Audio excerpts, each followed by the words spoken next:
Let's now speak with ANC party leader Musalia Mudavadi, who is also a brilliant economic mind. Remember, he served as Kenya's Minister for Finance from 1993 to 1997. Good morning, sir. Thank you so much for joining us on News Center. Good morning. How are you?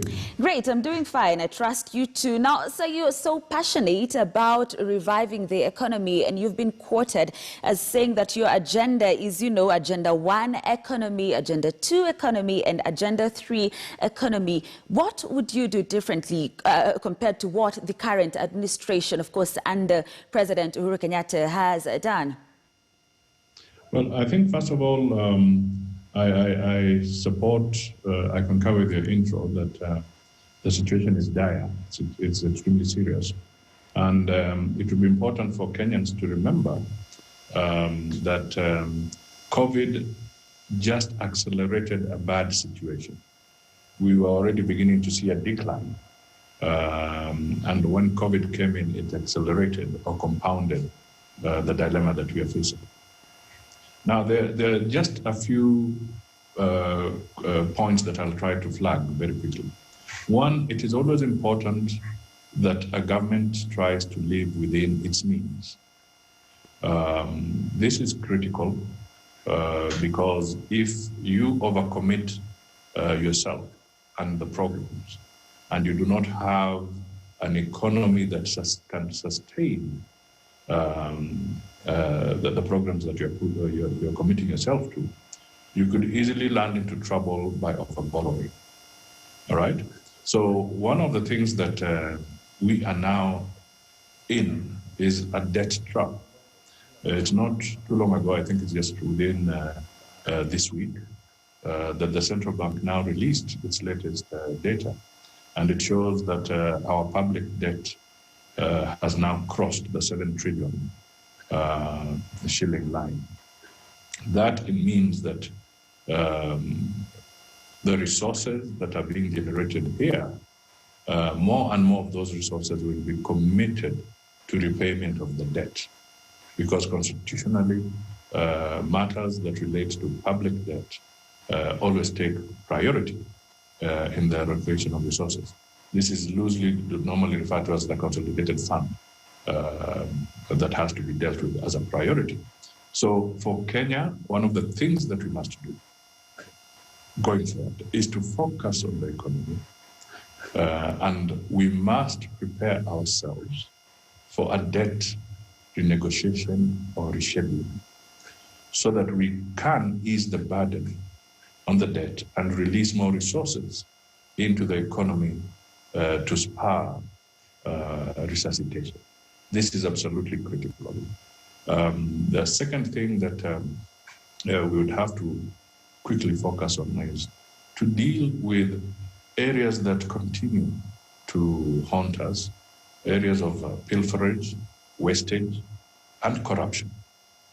I think we still have a long way to go in sealing some of these loopholes.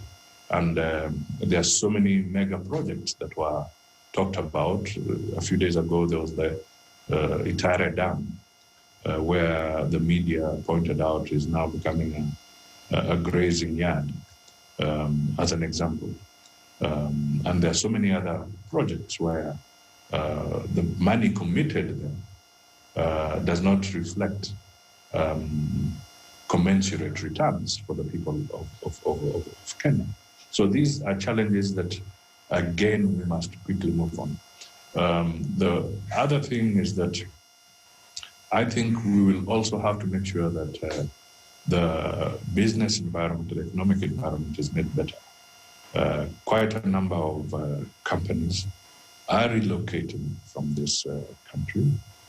Ethiopia is becoming a big beneficiary of this kind of thing, of the companies that are moving away from here, because we seem to have a tax regime that is now becoming punitive to business people. This, again, is something that will require very good scrutiny. And then I come back again to the rationalization of public resources. We have seen that critical institutions like the judiciary, which play a very important role in an economy, are at war with the executive, is at war with the parliament. Now, these are very dangerous things if we allow them to continue, because when an economy is working, you also need an efficient legal infrastructure to support the businesses in case there's anything that requires arbitration in one way or the other. We don't want cases that are prolonged in court for years. This discourages investors, it discourages job creation. So I would say that in a nutshell, these are some of the very quick areas that we need to look at. You've mentioned borrowing, and I'd like us to talk more about that. You know, international assistance. And again, you have been very vocal against heavy borrowing. And let's talk about how much Kenya depends on this. Because again, if we could go back to last week, President Uhuru Kenyatta was in France over this. Let's talk more about this heavy borrowing and international assistance. Yes, I think borrowing it becomes dangerous if the risk assessment is not well done or well established. For instance, if we are going to engage in concessionary borrowing, that is not a problem. And concessionary borrowing, if I give you an example, is where you can borrow as a country, pay at a rate of about 2%, and you have a repayment period of about 30 years to repay that. And in this category, you find institutions like the World Bank, you find people like the European Union, you find some bilateral support programs, say from Japan. These are the kind of facilities that have been very, very helpful because they are concessionary, they are long-term, and the country can sustain a repayment schedule that is realistic.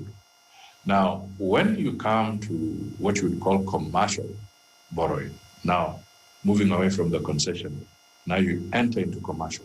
Now, commercial becomes very dangerous. This is where a government could borrow at a rate of 7%, and you have only 15 to 20 years repayment. Now, if you look at the debt portfolio of the country right now, there has been a very serious growth in the commercial borrowing of the government of Kenya. And that is where the dilemma lies. Now, if your economy cannot sustain or cannot grow at a certain pace, once you engage in too much of the commercial borrowing, default will sooner or later become imminent. We will have a situation where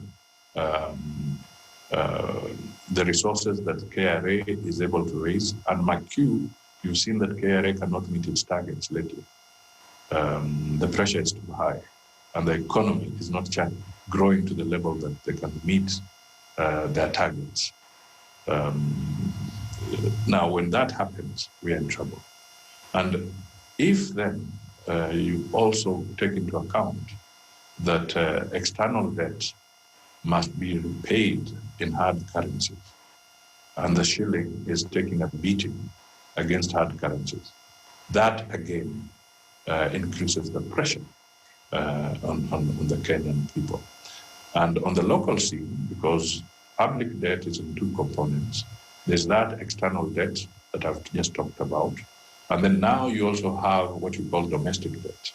And here the government again engages in borrowing from the public through bonds and treasury bills, basically what you call government paper. And right now, bonds in Kenya are going for maybe at 11% and so forth. So even those who would want to engage in domestic investments, what they do is instead of setting up a factory, they'll simply go and put the money in government paper at 11%. Now that is not generating employment. You're just simply lending to the government and earning interest while sitting in your boardroom. So these are the kind of concerns that we must look at. so that the resources available can go into generating employment, new investment, expanding existing production lines, and so forth. And These are the Mr. Mudavadi, just allow me to cut you short, because you also mentioned, making the environment better. Those are your words, sir. But then again, this comes at a time where we are staring at a possible shutdown, another shutdown of the economy, because in the past days, sir, we've witnessed a spike in the number of the COVID-19 cases. For instance, yesterday we recorded 604 positive COVID-19 cases. So what do we do now that we are here staring at another possible shutdown?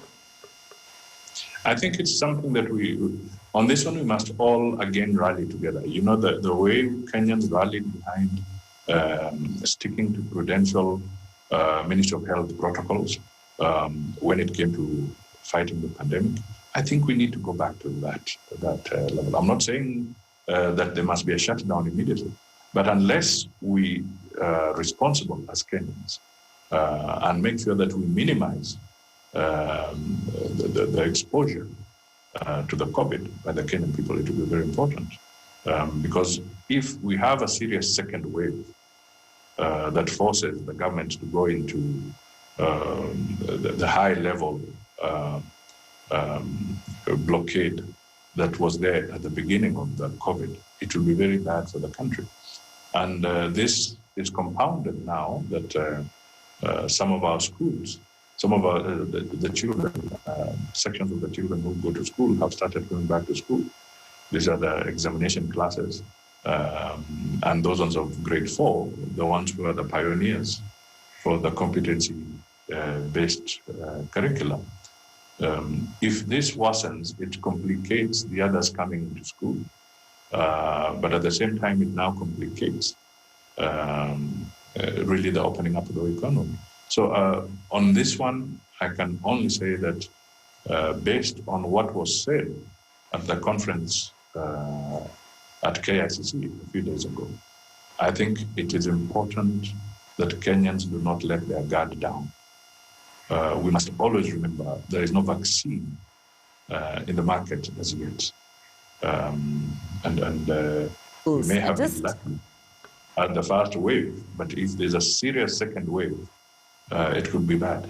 Indeed, sir. We are seeing it in the US now. Indeed. Allow me to cut you short again. I'm sorry for that. But then you mentioned schools, and I'd like us to talk more about that, because I don't know if you saw this disturbing picture that was doing rounds on social media yesterday. I hope you saw it, of a school in Kabiefwe, Kiminini constituency, that is in Trans Nzoia, of people seated on the floor. And this comes just days after the reopening, for the grade 4, grade 8 pupils. And again, there's a piece we had today by my colleague Willie Lusige from Kakamega of artisans saying that, they've declined the offer to make the desks because there is no profit. Is it that we were not prepared for this? And I mean, this is just happening when we have the grade 4 and grade 8 in, say, primary schools. What happens when we fully resume schools? Yes, that's the word. What happens when we fully resume, say, next year? Well, I think this points out to one thing. It's a pity. I saw some of those images, and indeed others. But this is a reflection that the resources that we've been putting towards infrastructure in schools is not enough. We are now also seeing things like the capitation. The money that the government allocates to schools on the basis of students. Do you know it has actually not been reviewed for the last 6 years? They're still dealing with the same figures that were there then. But look at the cost of construction, look at the cost of goods over the past 6 years. There's definitely a change.